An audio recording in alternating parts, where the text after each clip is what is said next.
नमस्कार दोस्तों, मैं हूं आपका दोस्त राजकुमार और एक बार फिर से स्वागत करता हूं आपके अपने भरोसेमंद यूट्यूब चैनल राज ऑनलाइन एजुकेशन आपके एक और नए फ्रेश वीडियो में।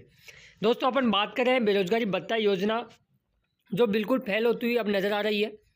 और सबसे बड़ा जो क्वेश्चन बना हुआ है कि क्या इंटर्नशिप योजना बंद होगी या नहीं होगी, क्योंकि चुनावी वर्ष है, उम्मीद बड़ी है। इसके अलावा नए आंकड़े भी जारी हुए हैं रोजगार कार्यालय की तरफ से। आज के न्यूज़पेपर की बड़ी अपडेट से आपको रूबरू करवा रहा हूँ। और जो सबसे बड़ा इम्पोर्टेंट इस वक्त बना हुआ है कि इंटर्नशिप के लिए जा रहे हैं, उसके बावजूद समय पर बिल पास क्यों नहीं होता है। देखो लापरवाही कहाँ पे हो रही है, इसका मूल रीज़न क्या है। इसके अलावा बेरोजगारी भत्ते में राशि में बढ़ोतरी हो सकती है। जी हाँ दोस्तों, बिल्कुल अंदरूनी सूत्रों से अपडेट आ रही है कि कम से कम 1,000 रुपये की आपकी बेरोजगारी भत्ते में राशि बढ़ोतरी हो सकती है। और बिल पास फिक्स डेट को होंगे। तमाम चीज़ों पर अपन डिस्कस करेंगे, तो बनी रही वीडियो के एंड तक। आगे बढ़ने से पहले सभी साथियों से गुजारिश कि चैनल पर नए हो या अभी तक भी सब्सक्राइब नहीं किया तो जरूर कर देना और नोटिफिकेशन बेल को दबा के और पे क्लिक कर देना, क्योंकि हम बेरोजगारी भत्ते से वो तमाम अपडेट आप तक लाते रहते हैं। जिस प्रकार जैसे कि मैंने आपको बताया, सारी चीज़ें आप तक मिलती रहेगी, तो नोटिफिकेशन बेल को दबा के और पे क्लिक कर लेना। ये न्यूज़पेपर की आज की दैनिक भास्कर की कोटा से अपडेट निकल के आ रही है 29 सितंबर 2022। आप यहाँ देख सकते हो, नियमों ने घटाया बेरोजगार। जयपुर में सबसे ज़्यादा 10,000 अभ्यर्थियों को मिल रहा है बेरोजगारी भत्ता और राजसमंद में सबसे कम 511 को मिल रहा है ओनली बेरोजगारी भत्ता। इसका मूल रीज़न क्या है वो अपन चर्चा करेंगे। प्रदेश में 17.31 लाख रजिस्टर्ड बेरोजगार हैं। ऑफिसों में 4 घंटे का जो काम जरूरी किया है, तो भत्ता लेने वालों 1.5 लाख ही बचे हैं, उन्होंने किनारा कर लिया। इसके अलावा दूर जो दराज रह के पढ़ाई कर रहे हैं, उनका बेरोजगारी भत्ता बंद हो गया। जो उच्च शिक्षा के कारण यानी जो कॉलेज के बाद में प्रोफेशनल कोर्स कर रहे हैं, MA, MCOM और वो तमाम MSc वगैरह, उसकी वजह से भी इंटर्नशिप में परेशानी हो रही है बेरोजगारों को। कितना मिलता है बेरोजगारी भत्ता और सारा कुछ डिटेली अपन चर्चा करेंगे, तो एक बार एंड तक देख लेना। इसके अलावा कुछ महत्वपूर्ण इस न्यूज़ के अलावा भी अपन चर्चा करेंगे। इसके अंदर कह रखा है कि शिक्षित बेरोजगार को शुरू की गई मुख्यमंत्री युवा संबल योजना लेने वाले कम हो रहे हैं। प्रदेश में लगभग 17.5 लाख रजिस्टर्ड बेरोजगार हैं, लेकिन भत्ता लेने वाले 1.5 लाख ही पा रहे हैं बेरोजगारी भत्ता। वर्तमान की कंडीशन की अपन बात करें, दरअसल योजना में श्रम कौशल एवं नियोजन उद्यमिता विभाग ने 1 जनवरी से जो बैरिकेड लगाया था, इंटर्नशिप की शर्तें जोड़ी थी, उसके चलते 8 महीने में 50% से अधिक अभ्यर्थी पात्रता से बाहर हो गए। बाहर होने का मतलब उनका बेरोजगारी भत्ता बंद कर दिया गया है। हालांकि जिला रोजगार कार्यालय ने भत्ते के लिए कई आवेदन पेंडिंग भी है अभी। सर्वाधिक जयपुर में 10,000 व राजसमंद में 511 को इस योजना का वर्तमान में लाभ मिल रहा है। कुछ केस स्टडी पे अपन बात करेंगे। केस नंबर 1, बोरखेड़ा के संतोष प्रजापति जी कहते हैं कि इंटर्नशिप के लिए मैथुन थाना अलॉट हुआ था। घर से इतनी दूर, मतलब 30 किलोमीटर दूर है, ऐसे में वो गई नहीं। हालांकि बाद में परिजनों ने शिकायत की, इसके बाद जगह में बदलाव कर दिया गया।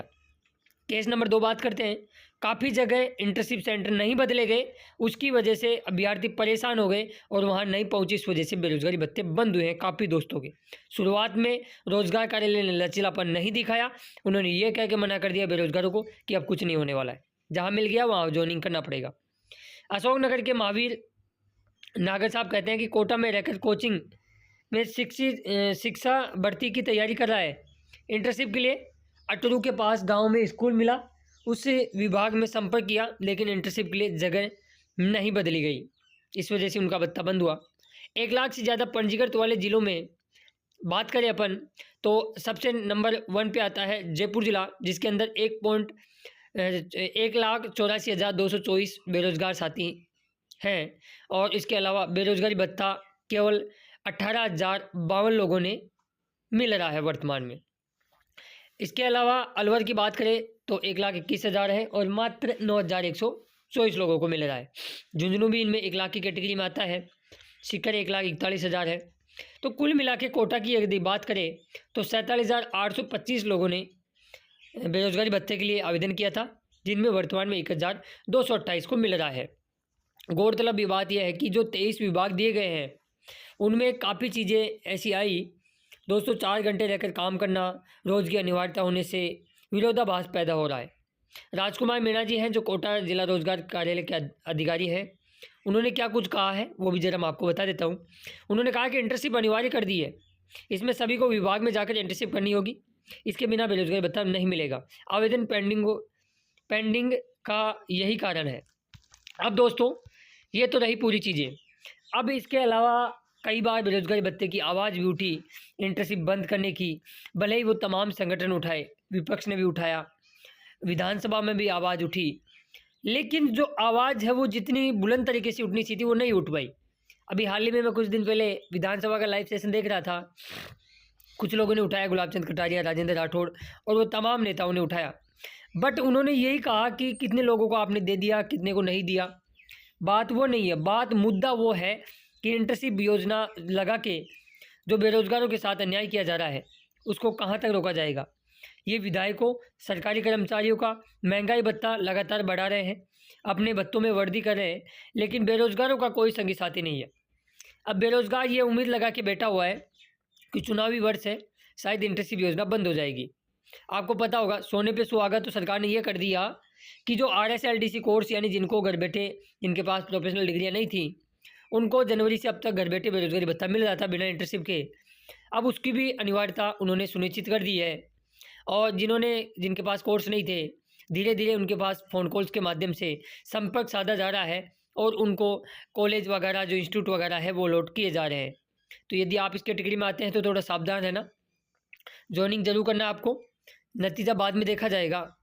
इसके अलावा जो दूसरा बड़ा मुद्दा आता है कि सर जो बिल है, हम इंटर्नशिप के लिए जाते हैं, 2-2 3-3 महीने के बिल है, नागौर सीकर कोई उठा के देख लीजिए, नागौर वालों का भी जून का बिल ही पास नहीं हुआ और लोग अगस्त की उम्मीद लगाए बैठे हैं बाकी ज़िले वाले।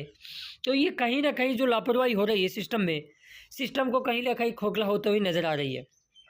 अब ये लापरवाही अधिकारियों की मान लो, क्योंकि इसमें रियल बात तो अधिकारियों पे आरोप लगता है, क्योंकि समय पे बिल पास करना रोजगार कार्यालय की जिम्मेदारी होती है, और जब युवा इंटर्नशिप के लिए भी जाता है, 3-3 महीने का उसका समय पे भुगतान नहीं मिल पाता, तो कहीं ना कहीं रोजगार कार्यालय और राज्य सरकार के नज़र में उनके मन में कुठाराघात होता है और उनको ये महसूस होता है कि इससे अच्छा तो कोई प्राइवेट धंधा ही कर ले, क्योंकि 4,000 रुपये, 4,500 रुपये इस महंगाई के दौर में, और उसके अलावा भी आप जो व्हीकल्स के माध्यम से जाते हो, इंटर्नशिप सेंटर 5 किलोमीटर, किसी का 10 किलोमीटर दूर है, तो कहीं ना कहीं 1500 से 2,000 रुपये उनके परिवहन में खर्चा हो रहा है। बीच में मांग भी उठी थी परिवहन भत्ते की, लेकिन सरकार जस की तस रही और कोई बड़ा फैसला नहीं लिया गया। अब उम्मीद ये जताई जा रही है कि जनवरी में जो नया बजट सत्र आएगा, और मुख्यमंत्री ने जिस प्रकार घोषणा की थी कि नया बजट पूर्ण रूप से युवाओं के नाम होगा, इसका प्रपोजल भी हम लगातार बना के कई बार हमने भी दिया है। आप साथियों से भी निवेदन है कि यदि आप ज्ञापन कहीं दे सकते हो तो ज़रूर दीजिएगा, और उस प्रपोजल में बेरोजगारी भत्ते की राशि में बढ़ोतरी की मांग आपको ज़रूर करनी है, क्योंकि जो इंटर्नशिप योजना है उसका तो अपने को विरोध करना ही है, क्योंकि इंटर्नशिप योजना की वजह से कहीं ना कहीं अपनी जो प्रतियोगिता परीक्षाओं की तैयारियां हैं वो प्रभावित हो रही है। इस चीज़ से आप इनकार नहीं कर सकते हो साथियों। हाँ, मैं मानता हूँ कि कहीं ना कहीं ऑफिस वगैरह में आप जैसे भी करते हो वो एक मैटर अलग है, लेकिन साथियों उसको भी रोजगार कार्यालय ने अब भौतिक सत्यापन करना शुरू कर दिया है। अभी कल की ही बात थी, एक भाई मैं बात कर रहा था बीकानेर से कि सर मेरे ऑफिस में फिजिकल वेरिफिकेशन के लिए अधिकारी आए हैं, बट मेरे 10-12 दिन से अटेंडेंस रजिस्टर में साइन नहीं थे, इसकी वजह से मुझे कारण बताओ नोटिस देके गए हैं। तो मैं आपको बता देता हूँ, कई बार बेरोजगारी भत्ता वो बंद भी कर देते हैं। भौतिक सत्यापन पहले भी होता था, लेकिन पहले ऑफिस के भीतर बैठ के अधिकारी फील्ड में नहीं जाया करते थे, और वो फ़ोन कॉल्स के माध्यम से भौतिक सत्यापन होता था। लेकिन साथियों अब हालात वैसे नहीं रहे। अब यदि आप जिस सेंटर में काम कर रहे हो उनको बोलिए रजिस्टर मेंटेन करवाइए, भले ही आप 2 दिन से जा रहे हो, 3 दिन से जा रहे हो, लेकिन आपके सिग्नेचर वहाँ होना कंपलसरी है। यदि आप 15 दिन तक गैर हाजिरी या वहाँ आपके सिग्नेचर नहीं मिलते हैं तो वो आपका बेरोजगारी भत्ता बंद भी कर सकते हैं, क्योंकि बेरोजगारी भत्ते में जो एक नहीं बहुत से ऐसे बैरिकेड लगाए गए हैं। 1 तारीख से 5 तारीख तक आपको अपलोड करनी है, अक्टूबर को ही देख लो आप। अब जब आप सितंबर की अटेंडेंस अपलोड करोगे तो 5 दिन के अंदर 4 दिन की सरकारी छुट्टियां हैं, और उस वक्त में यदि 1 दिन वो मिलता है और उसमें भी आपका अधिकारी छुट्टी पे चला जाता है तो आपके बिल पास करने में दिक्कतें आती है। तो मेरा कहने का मतलब यही है कि इंटर्नशिप योजना बंद होनी चाहिए, सबसे बड़ा मुद्दा तो यही है। भले ही आप पुराने हिसाब से दे दीजिए, पर इस योजना को बंद होना चाहिए, क्योंकि इसमें कहीं न कहीं युवाओं का हित नहीं छुपा हुआ है। उनको प्रॉब्लम सामने आ रही है आज, सारी चीज़ें आप इग्नोर नहीं कर सकते साथियों। और ये वीडियो आपको एक जागरूकता के उद्देश्य से बनाया गया है, और हम इस योजना का विरोध नहीं करते, बट जो चीज़ें हैं, युवाओं को जिन चीज़ों से प्रॉब्लम फेस हो रही है, उन चीज़ों का हम विरोध करते हैं। सरकार से हम उम्मीद करते हैं, आशा लगा के बैठे हुए हैं सभी, कि कहीं न कहीं मुख्यमंत्री साहब जो जननायक हैं, युवा हितैषी जाने जाते हैं, सबको यही आशा है कि वो यदि दिल्ली जाते हैं, तो ये वाला जो बड़ा फैसला है, उनको करना ही पड़ेगा।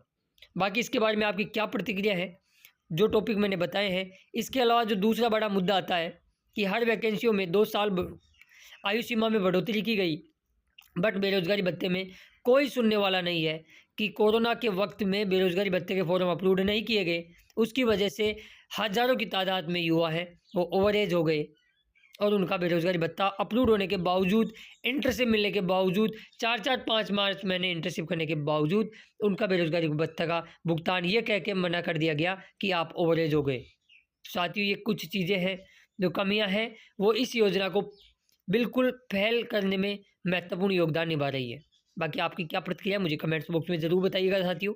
और चैनल को अभी तक सब्सक्राइब नहीं किया तो ज़रूर कर देना, और नोटिफिकेशन बेल को दबा के ऑल पे क्लिक कर देना, जिससे बेरोज़गारी भत्ते की जो भी लेटेस्ट अपडेट आएगी, वो इस चैनल के माध्यम से आपको अपडेट कर दी जाएगी। इसके अलावा इस वीडियो को ज़्यादा से ज़्यादा दोस्तों तक शेयर कीजिएगा, ताकि जो अपनी आवाज़ है वो ज़्यादा लोगों तक पहुँच सके, और जो अपना कैंपेन है वो आगे बढ़ सके। तो धन्यवाद दोस्तों वीडियो देखने के लिए। मिलेंगे नेक्स्ट वीडियो में बड़ी अपडेट के साथ।